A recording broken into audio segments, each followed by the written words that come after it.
Doves fly, the pause continues, no change in the Fed's target rate, and they are done for the year. The dot plot now calls for no rate increase in 2019 as 9 members move their dot to 0, joining the 2 that were already there. The dot plot consensus sees 1 rate move in 2020, and there's no change in the long-run neutral forecast of 2.8%.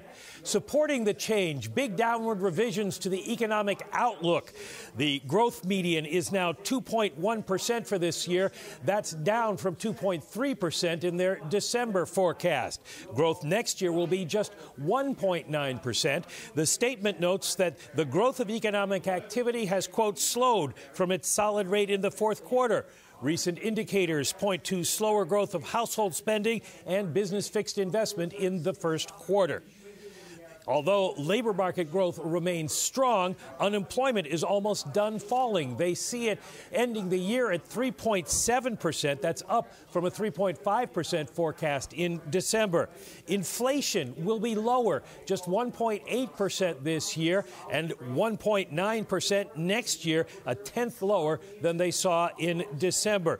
There's also balance sheet news. The Fed will stop shrinking the balance sheet at the end of September. Beginning in May, they will reduce their monthly runoff cap to $15 billion.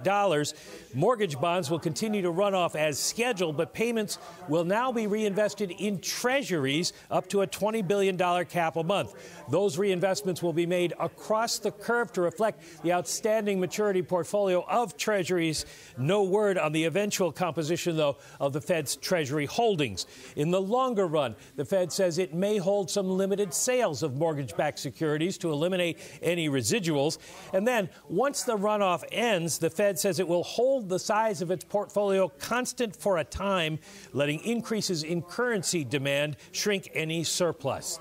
So if Jay Powell and company wanted to reassure investors the doves are in control here, it looks like they have done that. The question is, did they go even farther than markets anticipated?